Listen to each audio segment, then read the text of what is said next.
Hi, folks. This is Rick Doc Walker, the DOC. This is John Kime, and you're listening to the Mess Hall with Rally Captain and Tailgate Ted. What's going on, Rally? How you feeling today, man? Ted, I'm tired, but nothing is going to stop me from getting this episode out. So let's get it. I appreciate that, man. And those of you that are wondering, it's Monday, December 19th at 3:15, where Rally and I are recording this. Needless to say, it's been a long Monday for everybody. I got back from the stadium at about 1:45, 2 o'clock last night. So it's pretty much a 12-hour day. I got to the stadium about 1:15 after watching that World Cup game, getting pissed off that it kept going to extra time and penalty kicks and everything else. And I got stuck in so much traffic leaving that stadium. It was just so unbelievably frustrating. Luckily, I had a cigar that I just ended up puffing on while I'm sitting in traffic, stuck, not going anywhere, and then got back to the house. And I know you had a long day having to go straight to work this morning at whatever time you get out. Yeah, man. It was like 3-something. So That's crazy, man. Yeah, I always say I love going into work early. I'm sorry. Yeah, I hate going into work early. I love getting off of work early. So it's the necessary evil that makes the world go round. We all got to gain a paycheck. Yeah, no, you got to pay for those away trips somehow, man, and those season tickets somehow. So, and for those holiday presents somehow, man. And speaking of which, our good friends at Woodbridge Collectibles have the perfect memorabilia and presents for your friends and family for the holidays. Mm-hmm. I'm on their website right now, man. They've got a Cal Ripken Jr. signed frame jersey on here. I'm a Nats fan, so if anyone's looking to buy me something, don't get me that. But they do have a imitation Lombardi trophy signed by, let's see here, Gary Clark and Ricky Sanders. I mean, Sweet. Can you imagine having that thing sitting on your fireplace mantle? I mean, I'd be happy about that. See, that's a beautiful thing about Woodbridge Collectibles that people don't know. A lot of people, we talk about, obviously, Redskins, Commanders, Washington football team, but, I mean, pretty much across the NFL or whatever sport you're thinking about, they got it. And You just never know what some fan might like, You just never know. So ask the questions, find out what fan your spouse or loved one likes or kids, and give Woodbridge Collectibles a look-see, and you'll be surprised. You might be the favorite gift giver of the Christmas season. Man, I'm looking at, they got a Joe Montana frame jersey, signed Joe Montana jersey. I mean, I don't like the 49ers, and we got them coming up next, not trying to jump ahead, but who wouldn't want a framed Joe Montana jersey? I mean, they've got some badass stuff here. So like Rally's saying, it's not just Washington stuff. They've got stuff from a ton of teams. So check them out at woodbridgecollectibles.com. Really appreciate them sponsoring the show. Well, before you go any further, you got to let them know in that promo code, DMV Mess Hall, you got to do that to save the bucks. Cha-ching. You got to do it, bro. Yeah. Use promo code DMV Mess Hall, and I think you get, 15% off on your order? Fitting, as they say. Fitting, 1-5. Fitting. A Dax Milne off your order. Oh, we don't want that. No. They'll fumble the order if that happens. Yeah, we'll take that back. No, we'll take that back. We'll find another 15 to get out there that's not a waste of space. Yeah. Oh, man. But, man, it's good to talk to you. It's good to see you again after less than 24 hours. But got a chance to see you at the game. You're obviously making your rounds in the lots. How was it pregame, man, other than cold? Well, let me tell you something. So, yeah, we all know that it was chilly outside. But for me, because I get asked to go to so many different tailgates and to pop my head in, I walked the lots and I was warm. And now it's also because I was walking and I had a couple of adult beverages. I mean, I have to show my hospitality, and it's rude, I was told, to decline someone's beverage. So, hey, I've got to, indulge and let them know that I'm a good participant. You invited me, so yes, I will partake. But it was just probably the most crowded I've ever seen the FedEx Field parking lots ever. The burgundy and gold, they showed up. And don't get me wrong, yes, the Giants fans were there as well. They did show up.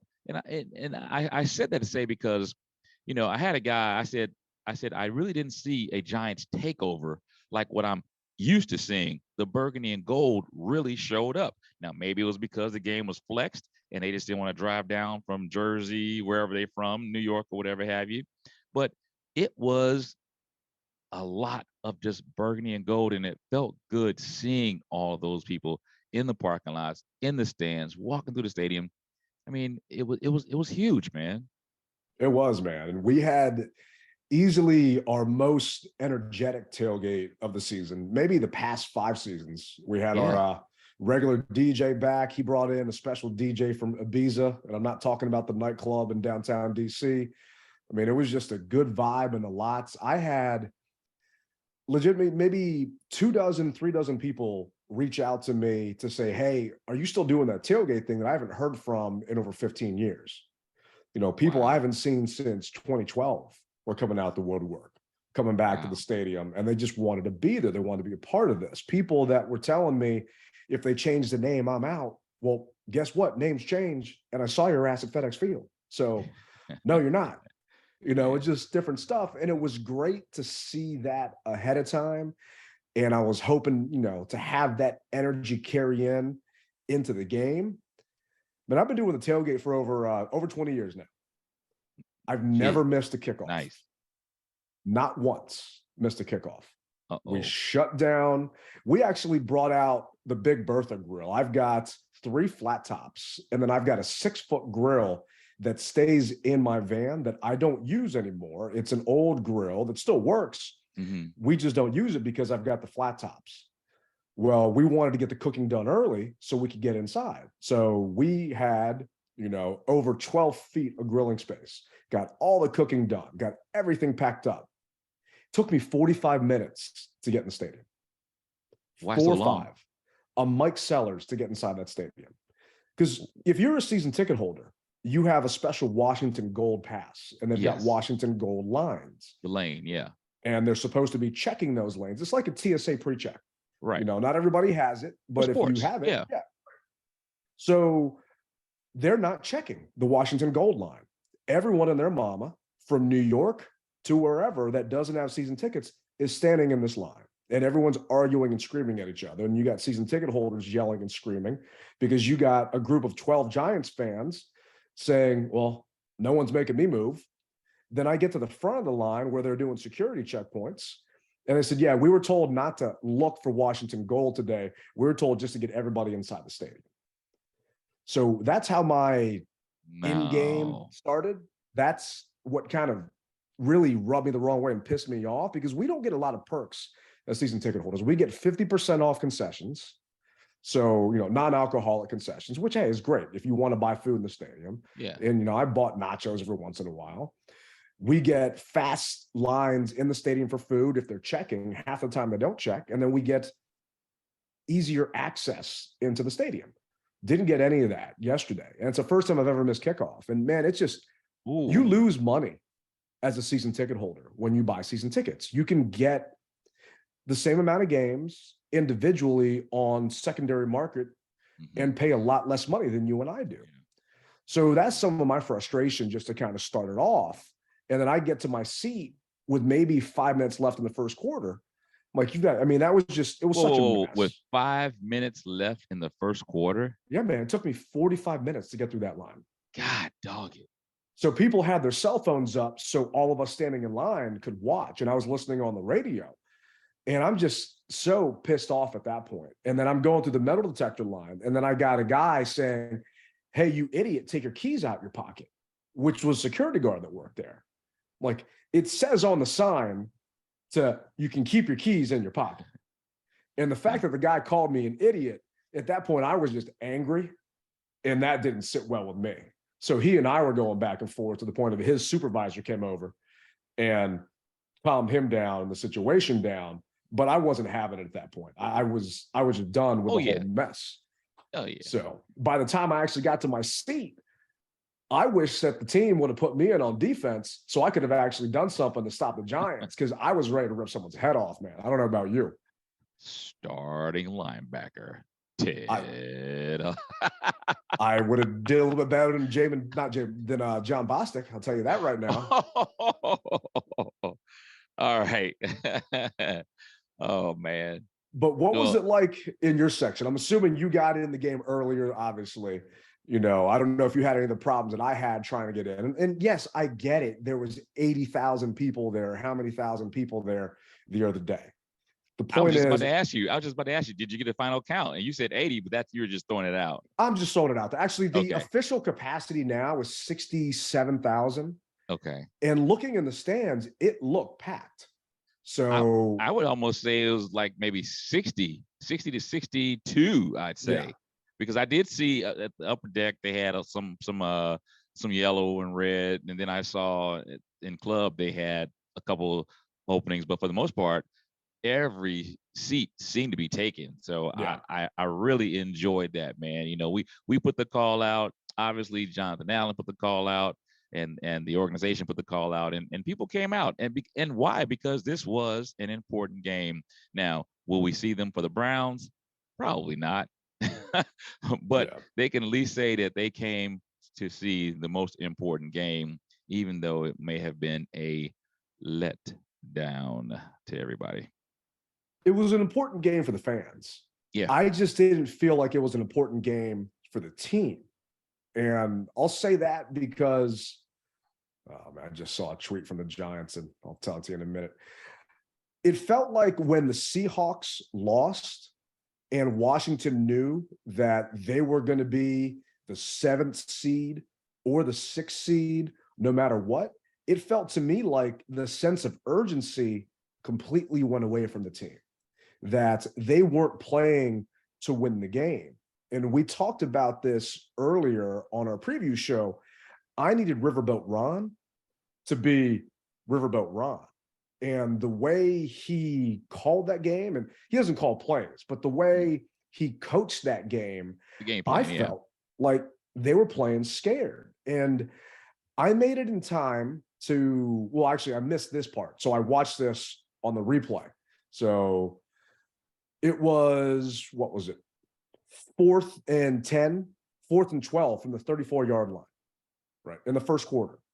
Mm-hmm. Rivera opted to punt versus kick a field goal at that point. It would have been a 51-yard field goal. All right. The Giants caught the ball at the 5 or the 7, regardless, and they ran it back to the 30. We were on the 34. Yeah. So it was a 4-yard change of field. Isn't that something?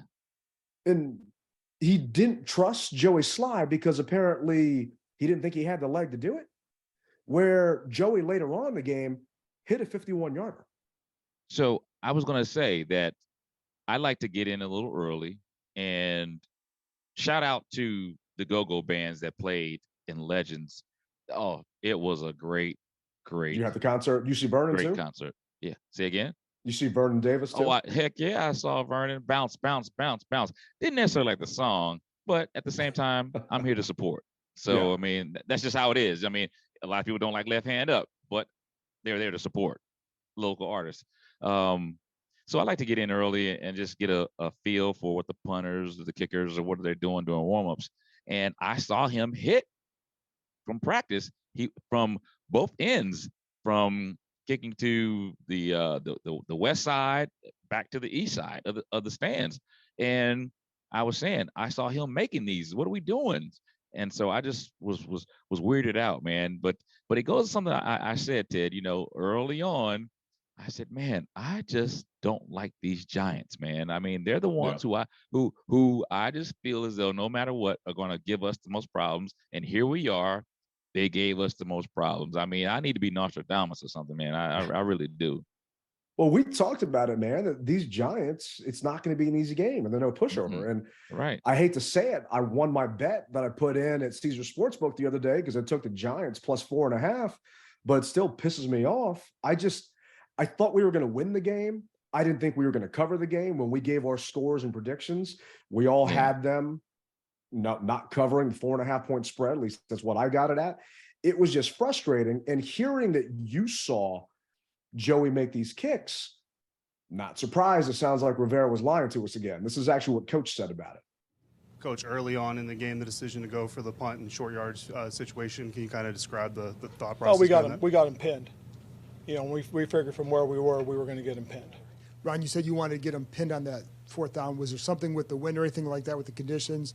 Well, we thought the ball would hang up and we'd be able to get the coverage down there and get into position. You know, earlier in the game, we did the same thing, but Tress kicked a little bit short, and they popped it for about 20 yards on a return. But we thought we'd get this the second one, we would be able to get it pinned into into that corner. With the first one, I guess it was the fourth down. Did you consider going for a field goal on that one? Oh, and the very first thing, no, because of the winds and because of watching Joey kick, and the same thing when we came out in the second half, watching Joey kick, you know, we were a little concerned about that ball coming up short. I don't get it, man. It's to me, it's a playoff game. You win this thing, you're 90+% of making the postseason. Yeah. He just didn't coach to win the game. And to me, it was coaching scared. And you have 2 weeks to make this game plan. You have 2 weeks to prepare for the Giants, and you just played them 2 weeks prior and you tied. I don't know what the game plan was and what they wanted to do. And I know you haven't had a chance to go back and watch the game, but I went back and watched the game and I didn't realize some of the stats for the game. I didn't realize that Brian Robinson was averaging over 7 yards a carry. You know, why would you take the ball out of that young man's hands when he's having over 7 yards a carry? And I'm stuck in traffic, I mentioned earlier. So I decided to call in to Doc Walker and Linnell on 106.7 The Fan and chat with Doc. And, you know, it felt to me like Scott Turner was auditioning his offense for a head coaching job someplace else. You think? Because that's what it felt like. Because when you have Brian Robinson, 12 carries for 89 yards, 12 carries, that's it, with a 7.4-yard average. Antonio Gibson, 5 for 21 yards with a 4.2-yard average. So your two running backs only carry the ball 17 times. Those 17 times get you over 100 yards. Why do you go away from that? And okay, you're down 14-3 at halftime, but you're still within scoring range of these guys. Yeah. They're not blowing you out. Yeah. And I don't understand why you take what this team is best at and completely throw it out the window. We talked about it. Heinicke drops back for more than 27, 28 attempts. Odds are we're losing that game. Mm-hmm. And Julie Donaldson, stats she's come up with, if Brian Robinson carries the ball more than 15 times, we're 5-0. You only gave it to him 12 times. You know, it's those things that just frustrated me watching it live and then rewatching the game this afternoon. I'm like, man, that he was eating him up. B-Rob was just laying the wood on anyone that wanted to touch him. And it's like a boxing match, man. You hit him with the body blows, and then we hit him after the fact with okie doke. It drove me insane, man. And I don't understand what we did during the bye week to prepare for these guys. They always say that a lot of times teams that come back from the bye are weaker than stronger because of the cohesiveness is just a little off. No different than the guy who had the first round bye in the playoffs. You know, a lot of times that team will lose because they just haven't kept it going. So maybe it was too much time off. Who knows? I don't know, but I have to agree with you. They seemed not all there. And like you said, they had 2 weeks to prepare. And what I saw was basically the same thing that I saw up in New York. I mean, it was almost deja vu. It was. And speaking of deja vu, I mean, Thibodeau just ate up Charles Leno. Yep. You know, on that strip sack, Leno was one-on-one against Thibodeau, right? We had a holding call on Cornelius Lucas, drove us back, so it was 2nd and 18 from our 10-yard line. if I think Scott Turner has a clause in his contract where he has to call an empty set at least a half a dozen times to completely screw us up, because it's 2nd and 18 at the 10. Thibodeau is just licking his chops. Oh, yeah. And there's no back to chip him. There's no tight end to hit him and then release. Leno's just one-on-one. And you talked about deja vu. We saw what happened in New York, basically in that same situation right in overtime, where Heinicke got hit. Luckily, he didn't actually fumble the ball. Yeah. But this time, Heinicke got hit. I mean, I don't remember who was calling the TV call, but they said Thibodeau hit a grand slam. He had the sack, he had the strip, fumble, and a touchdown right there. And this was actually what Heinicke said on the strip. I thought defense played amazing. I really think the turning point of that game, the biggest play of that game, is the sack fumble for a touchdown in the first half. If that doesn't happen, our defense is playing well. That's a tough one. What happened on that play from your perspective? Ron said it. Well, we were in empty. They didn't bring a pressure, so I felt like I was protected. It was, we had 5 offensive linemen for 4. Looked at my first read, they jumped it, and I took a second hitch to throw the ball, the Bates on a corner route, and when I was getting ready to release it, I got hit. 5 guys to block, 4 guys rushing, but that 4th guy counts as 3. Thibodeau's no joke, and he ate us up all night long. And yeah, Brian Mitchell in New talks York about and here. Oh yeah, both times. And B. Mitch talks about how Coach Gibbs and his staff would game plan all week long. And if it didn't work the first quarter, they'd throw it out and completely start from scratch and come up with something new on the fly. I don't feel that Scott Turner has the capability or ability to do that at all, because how many times on 3rd down were we in empty sets, and the Giants took advantage of that? And their head coach, their defensive coordinator, loves to blitz. That's all the guy does. And there were a couple times when Leno was overloaded on his side. They brought 3 and they got to Taylor. And Taylor was only sacked for 3 times, but he was hurried how many times? And it just, man, I don't understand what we were trying to do last night. Do you think he needs to get to his reads faster, or he just, no matter who was back there, they wouldn't have enough time?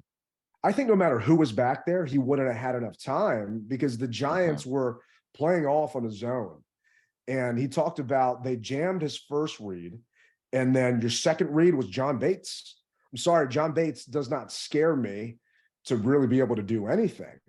So there were just, you got to give him a little more time to get those balls out. And we talked last time how Cooley said that they were in max protect 70% of the time. Well, they're not going max protect on 3rd down.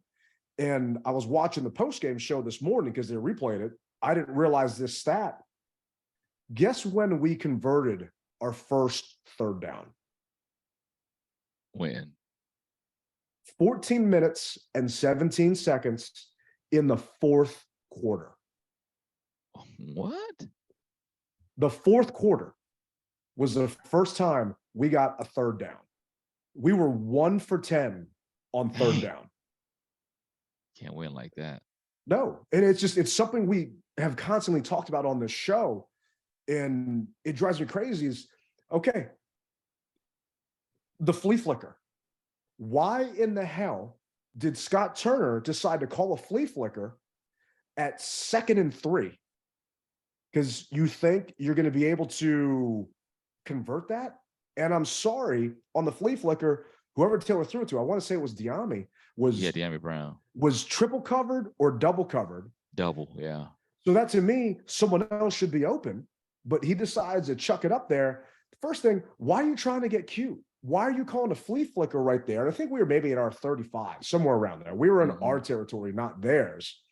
I don't get it. But then after that, it's 3rd and 3, and you decide to give the ball to Curtis Samuel out of shotgun, and Curtis gets 2 yards.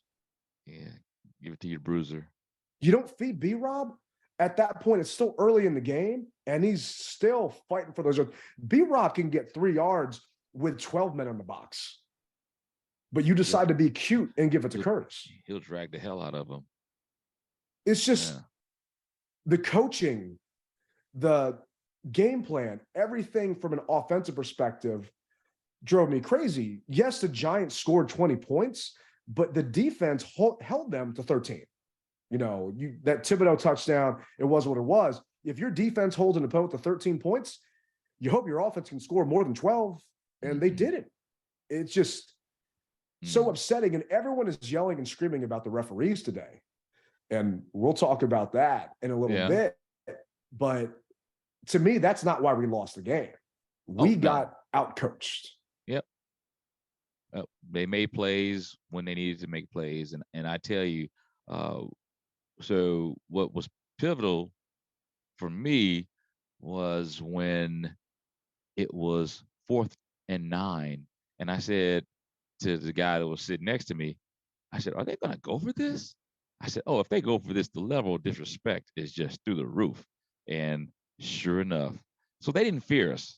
No team almost, there was no reason for them to go 4th and 9 unless you just want to. Well, I'll take that back. There was a reason for them to do it, to keep the momentum going and keep their offense on the field for potentially having us get the ball back and scoring there.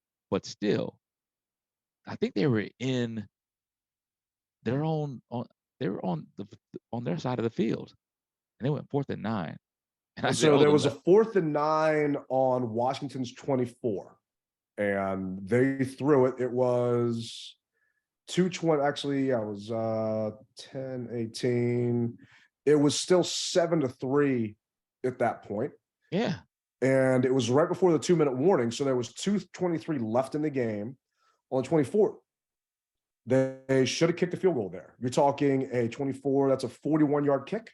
They went for it, got the first down, threw it 11 yards right on Bobby McCain. You know, it's just, they were picking us apart all game long. And the defensive game plan was better because Daniel Jones didn't run all over us. He was 12 carries for 71 yards the first game. This game, he was 10 carries for 35 yards. So they obviously wanted to make a point of let Daniel Jones beat you with his arm. Don't beat you with his legs this time. Jones was 21-32 for 160 yards. He didn't put up a ton of yards. The Giants offense in general didn't put up a ton of yards. The defense did their job.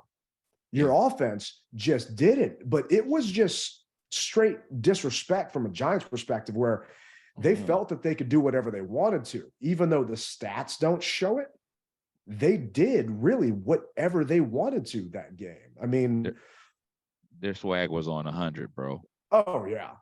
I mean, total yards, Giants had 160 yards passing. They had 288 yards total. So it's not a ton. The Commanders had 387 yards total. 387. I mean, how can you have 387 yards total and you're beating them by 100 yards and you only put up 12 points? And it's because of this freaking offense that drives me crazy. And Rivera just has press conference, and during his press conference, I'm trying to see if I can pull the quote up here. You know, I'm wondering myself, are we going to get a chance to see Carson? Because did you see during the game, every TV timeout, every change of possession, Carson's out there warming up with Heinicke throwing the ball.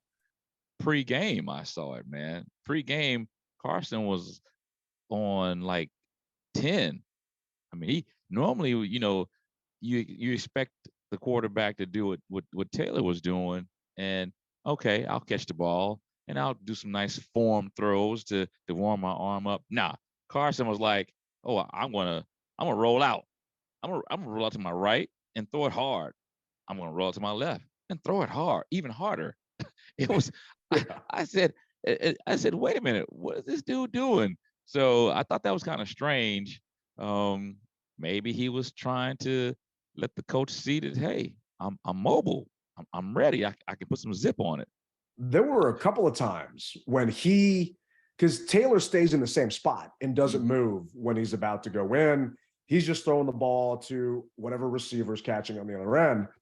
Carson was backing up 10 yards, 20 yards, 30 yards, and throwing bombs back. He wasn't just sitting there doing the whole, okay, let me just pitch and catch with you. Yeah. So he was definitely lining up and trying to prove, hey, Scott Turner, I know you're up there. Watch this. Check me out. Let me drop this one in here. And I mean, at a certain point, I'm thinking, we got to put Carson in. 4 is not working right now. He's just having an issue, and this offense is having a problem. And I was hoping it was going to happen. But then after halftime, Heinicke had his helmet on, and Carson's just coming out there like, all right, I'll throw the ball. That's fine. I mean, did you want Carson to come out, or is that just me? Well, you know, Ted, I've always told you, I want whoever is going to be better for the team. And we talked about it on the preview show where I said, hey, if he's jacking it up, bring Carson out and maybe put Heinicke, keep both of them on the field, do some type of play, just to get Carson the moves of the game, get back up to speed. And I think that you probably could see that, even though you said you wouldn't want to see it.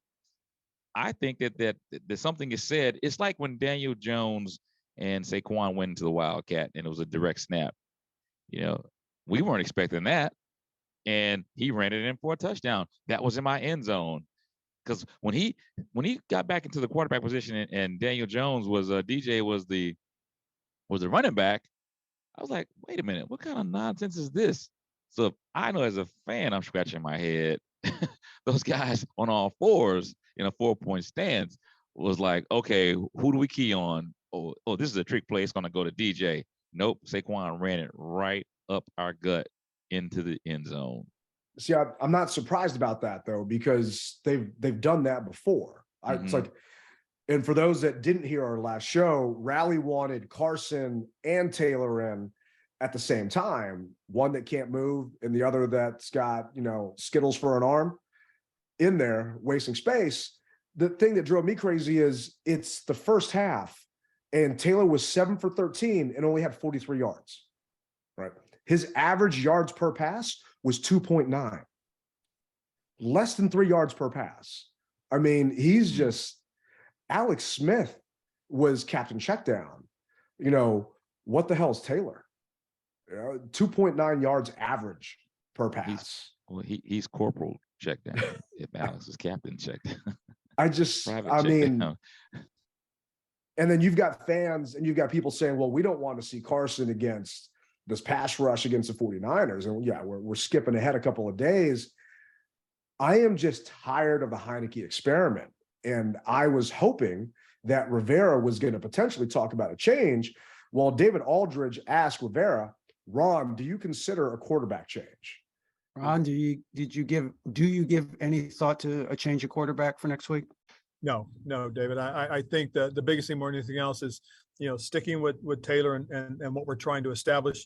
And it is something, though, that obviously is talked about, obviously, out there. And it is something that, to be quite frank, as I do have to think about at some point. But if we can if we can get back on track and play the way we've played and do things that we've done, then we'll stick with where we are. Until then, I will do that.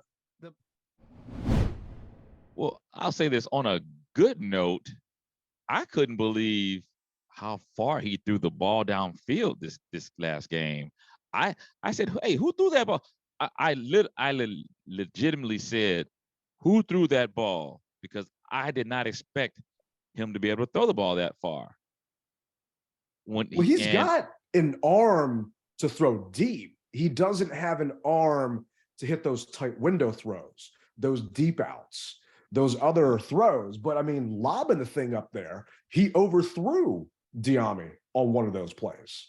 Diami was off. I mean, I think if he were thrown to Terry in that instance, Terry would have caught up to it, but Diami wasn't able to get there. But when I say he's got Skittles for an arm, I'm talking about those deep outs you need to have zip on that ball, or else a DB is going to break on that thing for a pick six. And a couple of those times, I felt like he thought it was, you remember that old MTV like sports show where they do like rock and jock baseball and rock and jock like basketball?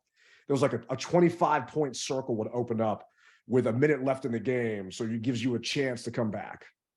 I felt like Heinicke was going for that 12-point play where there obviously isn't one, but he was going deep at times where he had Curtis, across the middle, or he had Antonio leaking out, but he was trying to go for that home run ball. And it wasn't there. And each time he threw it deep, there was at least 2, if not 3 defenders on our wide receiver each time. The only time that wasn't was when he threw it to Dotson over the top, and Dotson had that amazing catch. But Dotson was one-on-one. Yeah. He wasn't double or triple at that point. So when you say that, did you see that live, or is that something that you went back and viewed it? No, I saw that live. Yeah. Okay. I mean, just watching it, because where I am on the field, I am more like 35-yard line, home end zone, home sideline right there. And there were a couple of times, because when he was chucking it deep, he was chucking it deep towards my side of the field away from you. And you could see the underneath routes open. He was just missing them. And I felt like he was reversing his progressions. His progressions were going deep to shallow versus shallow to deep. Maybe because he read his stats at halftime saying I'm only throwing 2.9 yards per pass, but he wasn't completing his passes because they just weren't there. So it was just frustrating. But one good thing that he was doing was, we talked about it, is he going to start using his legs? And he finally did. It was the Taylor of old that we were used to. He was 3 carries for 33 yards, and he had his longest for 15. He was a threat to run the ball. So that was nice to see. And there were a couple times where Taylor 2 weeks ago would scramble and then still try and throw the ball. Whereas this time, I think on that 15-yard run, he ran to the out and actually ended up holding it, tucking it, and ran. Because I'm thinking, please don't throw. Please don't throw. And thank God, Jedi mind trick worked, and he decided to run that thing. Because, but why we went away from it, man, I'm just. Yeah. Oh. It's frustrating. It's frustrating, bro. And maybe he is auditioning for another job, HC type stuff. But until we know, let's not speculate. Oh, yeah. I mean, he just got an extension here. Rivera extended him for no reason. That's the other part that drives me freaking insane, because coaching contracts are guaranteed. So you just extended Scott Turner, so we can't get rid of his ass. He's going to be here. He's not going anywhere. And Scott calls us out of games. He has had one good game plan this entire season, which was the Eagles game on Monday night. You would think he would have stepped it up again this one. Who do you blame for this loss? We haven't lost since November 6th. So maybe we're a little spoiled because it's been a while. I think that was the Vikings game. Oh, we're spoiled. But who do you give credit to for this loss? I give credit for the loss to the defense, bro. Really? Because ultimately, they have to stop the team from scoring. And that 4th and 9, I'm not going to blame the refs. See, this isn't going to be rally captain blame the refs. They had their little ish into it. But to me, 4th and 9, dude, you got to stop that. Yeah. And I don't know what type of coverage we were playing, but it wasn't. It was a zone man at that point. Yeah, it they were in a wasn't zone. It wasn't press man. And so he's just picking us apart. So I gotta go. I can't be a guy that says coordinator either. The play comes in, you've got to execute, regardless on how busted you feel it may be. You've got to execute. You get paid money to execute. And I think the defense is the one that let us down, even though they did hold them to 20 points. Well, 13 points. I mean, you can't blame 7 on them. So, I mean, that 7 was on Heinicke. Actually, no, that 7 was on Charles Leno and Scott Turner, not on Heinicke, because there was nothing Taylor could do at that point. he's in the right. They're rushing 4 people. You got to hope your 5 guys can block 4. But he didn't feel that pressure. And once he hit his back foot, he should have gotten rid of it. And he just didn't. But see, it's hard for me to blame this on the defense. I mean, I understand that Daniel Jones wreaked havoc at that point in the first matchup. So round 2, they wanted to make a concerted effort to slow him down. And it felt like, let's see, how many sacks did we have on DJ? I think, how many sacks did you get yesterday? How many sacks did I get? Yeah. Well, if we're not talking about White Castles, I didn't get any sacks. Yeah, well, neither did our defense. And 0 sacks. And see, that's what I'm saying, man. I mean, whether it was the bye week that just kind of made him feel more comfortable, whether it was press clippings, whatever it was, okay, whatever it was, ultimately your job is to stop them from scoring. Who was it that said, hey, you don't want me dancing in the end zone, then stop me from scoring, and I won't be able to dance in the end zone. Don't be mad at me for dancing in the end zone, for celebrating. Stop the man from scoring. So that's ultimately what it boils down to. So see, I feel like the game plan from the defensive line perspective was to hold your gaps and don't rush Daniel and give him lanes to step up in and take advantage of. I feel like we weren't attacking him like we should have, or like they did the first time prior, because he found those lanes when our guys didn't rush 4 as 1, and then he just took advantage of it with his legs. And this time, he was just getting 7-yard passes here and there on first down. I felt like every time, and it was obvious they were picking on Danny Johnson. So every time it was first down, Danny Johnson one-on-one, boom, curl route right in front of him. You know, and we just did not adjust. But it's hard for me to blame the defense, but this is actually what our listener, Carnivore Steve, who he blamed for the loss. Tailgate Ted, this is Steve, Captain Carnivore Conover, and my blame pie goes 50% Scott Turner for going empty and not at least chipping number 5 and leaving Taylor Heinicke open on the blind side several times. 25% to Taylor Heinicke for not taking care of the football, and 25% to the referees for several egregious calls and non-calls. Thanks, brother. No, we appreciate you calling in, Steve, and listening and supporting the show, man. Definitely. And I'm not sure if I agree with the percentage of that, but we also have Kevin from Rockville texted in. Kevin said, I blame Taylor Heinicke and the offensive line. They moved the ball well, but once it got close to the red zone, we fell apart. It was a very winnable game if they had an average performance. The defense was all right, would have liked to stop on those long Giants drives, but they ultimately only gave up 13 points. So, okay, see, here, once again, I'm telling you why I'm saying defense. No, I hear you, man. Yeah. They get the ball on the 4-yard line, their 4-yard line, and they drive down. 97 yards. I mean, it was a 97-yard touchdown drive. You know, it's and then after that, it became the Saquon Barkley show. We got to stop it, and we couldn't stop it. So you know, a team is going to score a touchdown here or there. I got it. But the thing is how did they score? How did they move the ball? And everything that we touted about our front 4, which, don't get me wrong, we've got an awesome front 4. I love those dudes, but they're human too. So the defense, to me, let us down, and that's why I said that. And we had a lot of 5-man defensive line sets round 1.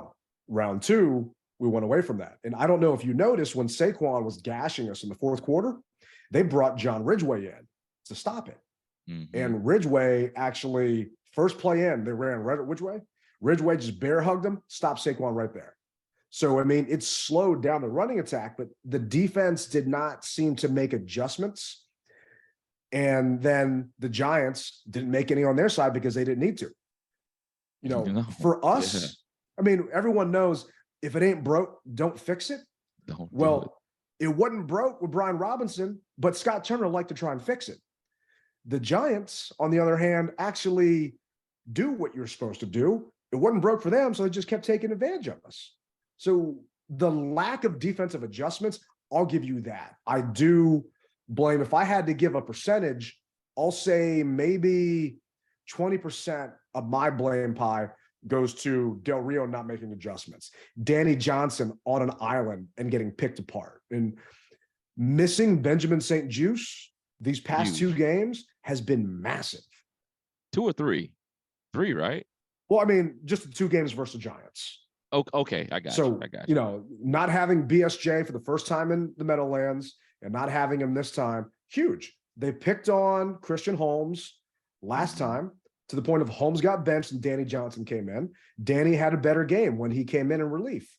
Danny started this game because BSJ wasn't there. He didn't have a good game.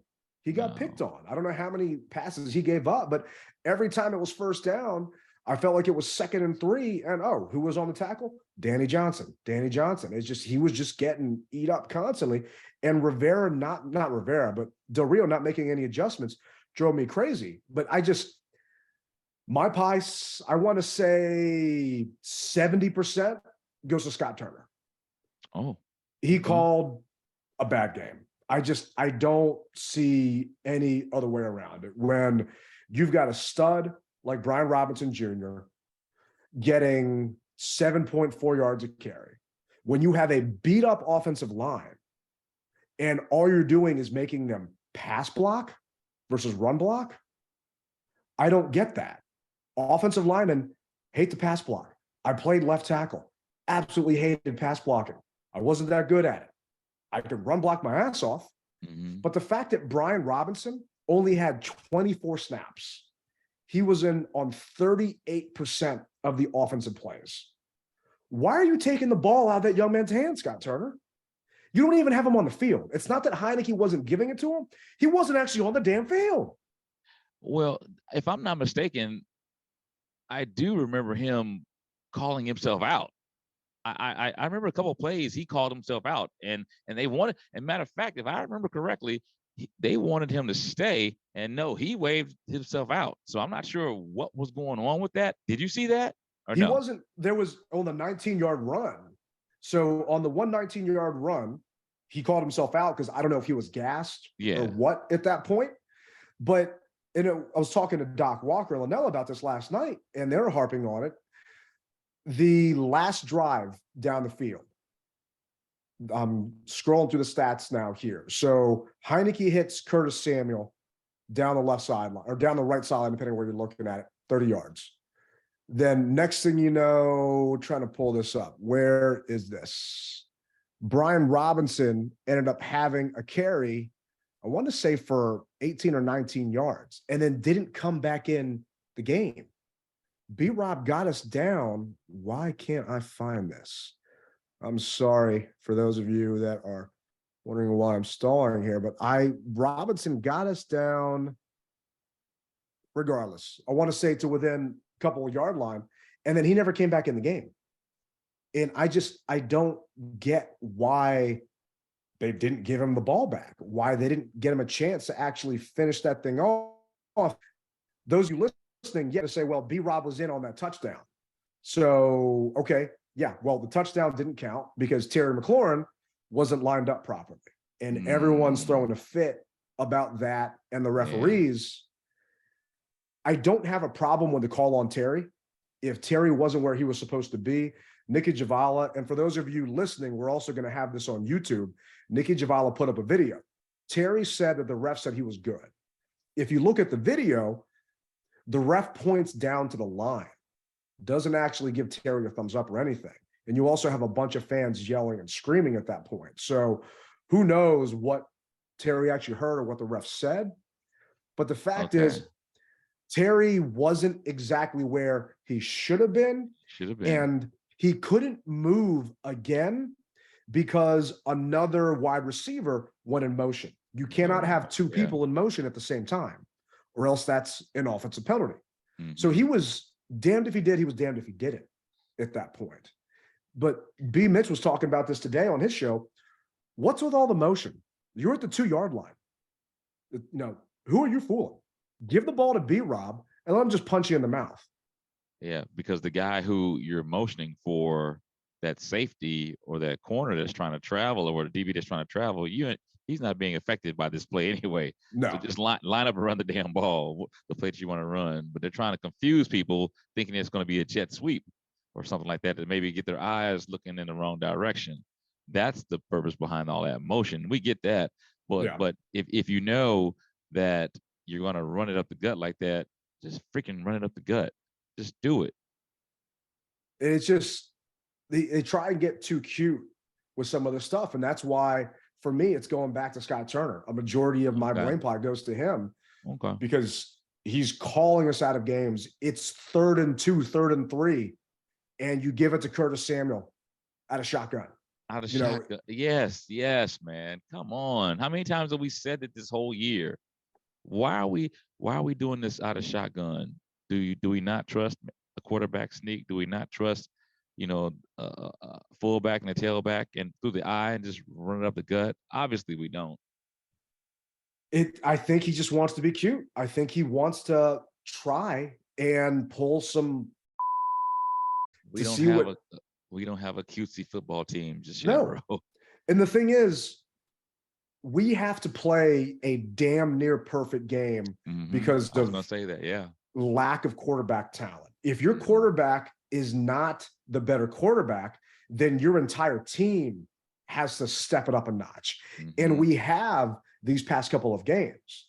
The problem is the Giants have the better quarterback, right? And the defense got gas in the 4th quarter. I don't blame our defensive line, all those first rounders up front, because they were on the field. We converted 1 3rd down. So we spent a lot of time on the grass.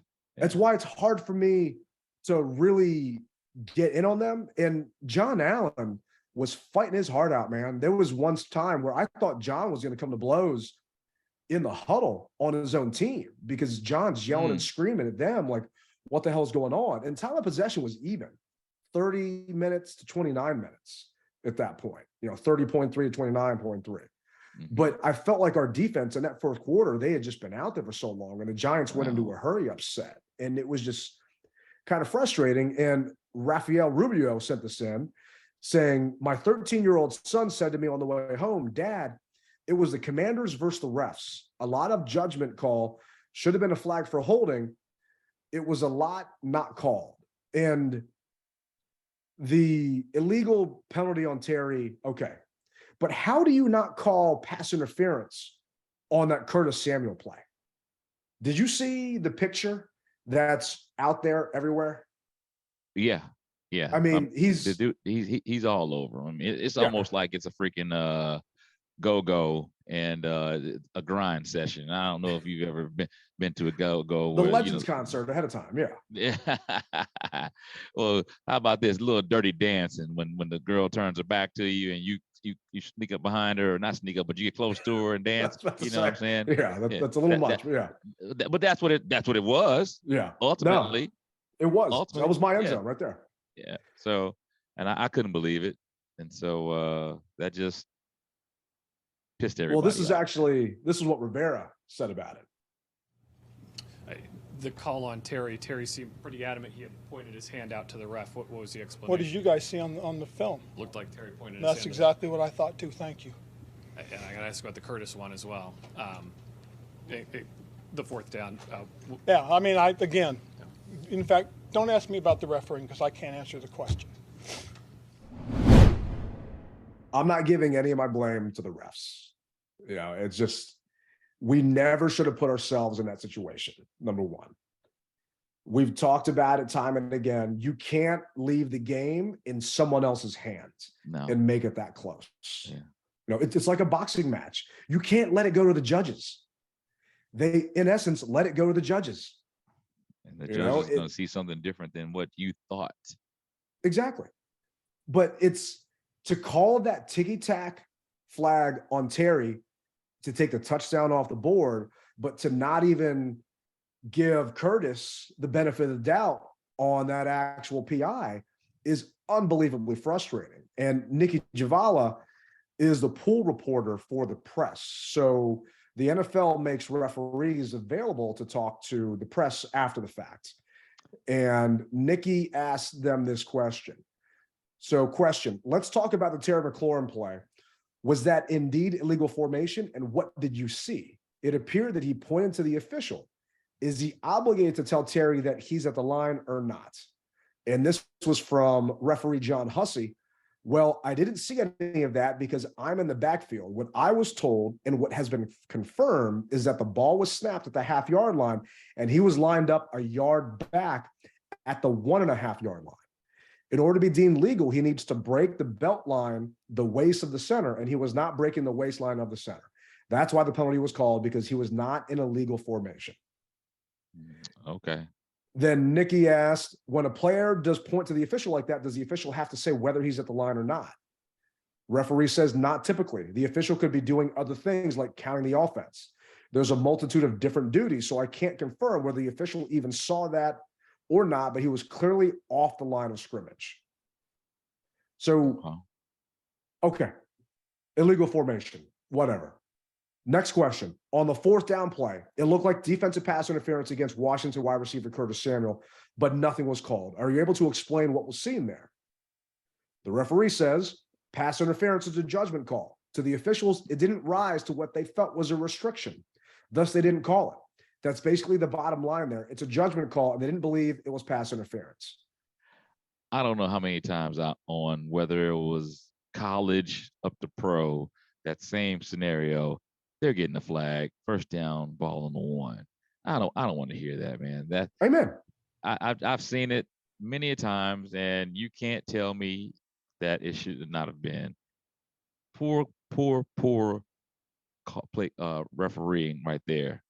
So, but ultimately, what can we do about it? And I remember, I think it was DJ Swearinger or something like that. Something happened to where it was a play, and they came back and they said, "Oh yeah, we should not have called that." And if we hadn't called that, then at the time the Redskins would have won the game. Well, that doesn't help now. Yeah. It doesn't help now if the ref comes out and says, "Yeah, I told him what he did, and he did check in with me," or "Yeah, guys, that was pass interference." I mean, what are they going to do? Fine the refs? I think they do fine the refs, or they can even bar them from reffing any more NFL teams in that same calendar year. But no, man, I don't want to hear it. We all saw it. Yeah, I mean, he was draped over his back. It was a bang play. Yeah. Just the ref ate his whistle. He didn't want to make the call at that point. I just call it both ways. That's all I'm saying. You got to. I mean, if you call it to play beforehand on Terry, you got to call the other one on them. But who would you give your rally chain to this week? Knowing what happened, who still gets to wear that chain? Jahan Dotson. He was a beast, man. I mean, Jahan stepped up big time. 4 for 105 with a TD. I mean, that young man he knows how to find the end zone. Mm-hmm. And he leads the team in touchdowns right now, receiving touchdowns. And he missed how many games? Yeah. I mean, I couldn't be happier with the effort he puts out on that field. He's got 6 touchdowns for the season, only 338 yards, but it's because he missed a bunch of games. I felt like if he'd been in there during that stretch run where we were winning, right? Yeah, I mean, he would be better. But I'm thinking to myself, when Dax Milne goes back there for that punt that he fumbled but wasn't a fumble, why is Jahan not back there? It was such a crucial point in the game, and we pinned them back. Why was Jahan not back there catching that punt? Because you were at training camp with me. We talked about it during training camp. Everyone talked about it. Jahan's catching punts. Well, we want to try and put him back there to give us a change of pace. Sorry, but Dax Milne ain't it. The only thing I can think of, go ahead. It's a crucial point in the game. Put Jahan back there. I was going to say the only thing I can think of realistically, man, is they don't want to get the kid hurt. And they feel that possible if putting him back there, he gets hurt. Now you've just taken away a piece of our offense that we have shown you that we can score with. So now we got to start all over again, and they don't want to do that. As you said, they're playing scared. I mean, you play football. No one wants to get hurt in football, but you play the game. And if he is better than Erickson or Milan, then yeah, man. I mean, come on. You put the best 52 on best 52 on the field, or best 11 on the field, who's ever playing, whether it's offense, defense, special team. That's who's supposed to be there, not because I know your mom. You know, this isn't Pop Warner or high school. You're the top booster. No, the best 53. And if his skill set shows that he is the best, then put him in.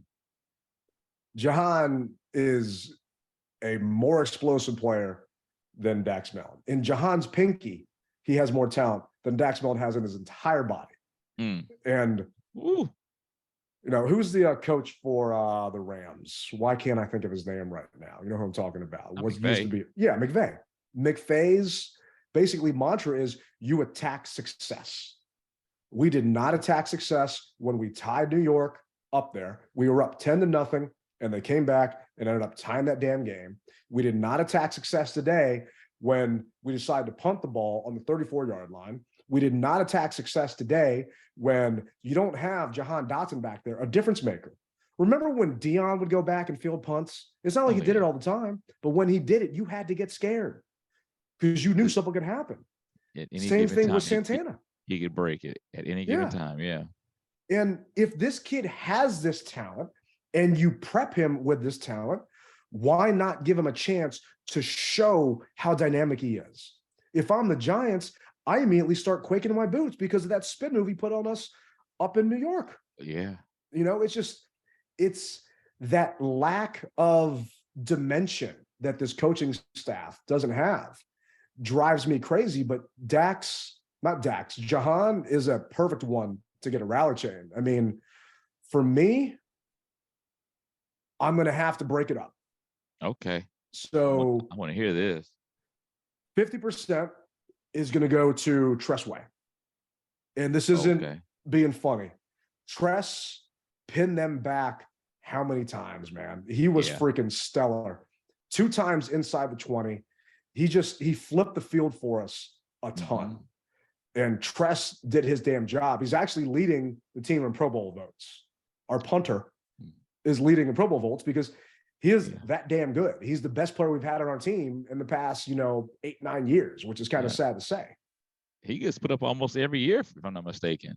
Yeah, and his wife actually had a custom shirt at training camp that said something about Tress on it, and I asked Tress where to get that from. Can I buy that? It's like, well, my wife had these custom made, and they're in women, so it'd be kind of awkward on you.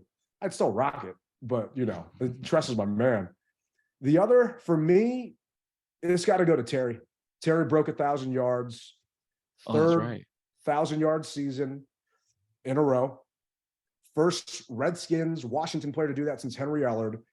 And you could tell he wanted this, man. I got into an argument with some older Redskins fans in the stands after the game that sit behind me. And they were pissed off about the whole Washington Gold thing because they were stuck outside with me in that 45-minute line. So he was already heated because of that. And then the game, and then we're going back and forth, and they're saying, well, I'm not coming back next year unless Snyder is gone. So I'm talking with them. It's like, you didn't start rooting for this team because of Jack Kent Cook. Like what you and I have been talking about, during our shows every time. It's like, that has nothing to do with it. It's like, why won't you come out here and support these players? And then they're talking about, well, these players don't care. I'm like, how can you say these players don't care? John Allen's yelling and screaming at his teammates and going there. Terry's out there busting his ass. How can you say these guys don't care? And, with all due respect to them, sorry, they're wrong. But I also can't tell them where to spend their money because they fly here, man, for every home game from Houston. Every game. Yeah. Okay. That's different. So I get not wanting to come back, but to tell me you're not going to come back because of DS, to me, that's BS. Yeah. But, it is what it is. I just felt that, the day we let slip, man, we let these 2 games slip, and maybe it was sabotage by the refs. But all I know is right now we're still in the playoffs if it ended today. We still are. You know, I can appreciate that. We're in the 7th seed with 3 games left. If we go 3-0, we're in. We still control our own destiny. If we finish 2-1, then the Seahawks and the Lions have to go 3-0 to overtake us. So even if we give a game up, the Seahawks have to go undefeated or the Lions have to go undefeated. So we have a 35% chance of making the postseason right now, which is not a lot, obviously. Seattle has the Chiefs next. So hopefully that's the Chiefs on Christmas Eve. Hopefully that's a loss for them. Then they got the Jets, and then they got the Rams. The Jets and the Rams look like easy pickings right now. The Lions scare me, though, man. The Lions have the Panthers, the Bears, and the Packers. So And we they're have playing- to. They're playing hard. They are. We have to not let it end up where if the Lions go 3-0, we give up again, we're done. I mean, it's in our control, man. And hopefully we don't get sabotaged again by these refs. Well, man, it's love-hate relationship, Ted. This win and end type of thing. You know, I love it on one aspect because you control your own destiny. I hate it on the other because of the pressure. And a lot of times our guys, for whatever reason, historically just have not done well under pressure. And I don't know who I heard saying this, but it might have been you and I, or it was whoever it was, basically says your perfect games are pretty much come to an end. You know, because you got to be perfect, and the ball has to fall just the right way. You know, in all these games that we won, they've always said, well, the ball fell the right way. Well, at some point in time, the ball is not going to fall the right way, and you've got to rely upon sheer talent versus luck, because luck is only going to get you so far. So it's difficult, man, and I hate these when you're in scenarios, because we had the perfect cushion last night. It was there. I mean, the cushion, we win that game and we can afford to lose to the 49ers. Yep. And the 49ers with Mr. Relevant in, sorry, the 49ers are relevant. They clinched the NFC West. They're doing a damn good job right now. And I figured we'll beat the Giants, we'll lose to the Niners, and then we'll see what the last 2 games come down to. Well, now that's flipped. We got to pretty much beat the 49ers this week. And we'll get to that on Wednesday. But, man, it's going to be a tough road to these playoffs. And I'm kind of glad I didn't buy plane tickets to all these different towns right now. Well, you know what? I'm glad I didn't either, because here it is. You would have got a credit. That's about it, man. Southwest would have given you a credit and said, "Happy trails, brother." Well, regardless, I still hope we make it in. 35%. You're still telling me we got a chance. But we'll get into that on Wednesday, man. All right. But with that being said, we appreciate you guys jumping on with us and listening to another episode of Mess Hall. Riley and I are going to be back this Wednesday. You know, if anybody wants to chime in, leave us a voicemail, shoot us a text, give us a ring. The number for that is 202-677-5860. Thank you to everyone that left that voicemails and text messages. There were a couple that I could not play because they had too many curses in them, and I am too tired to bleep them out. But I feel all y'all's pain. Definitely do. And we, once again, echoing what Ted said, we appreciate you guys listening. And remember, you could be any place that you want to be in the world, but you decided to spend it with us. Keep repping with us, and you rep it hard, or you don't rep it at all. Tailgate Ted, rather Captain, and we're gone.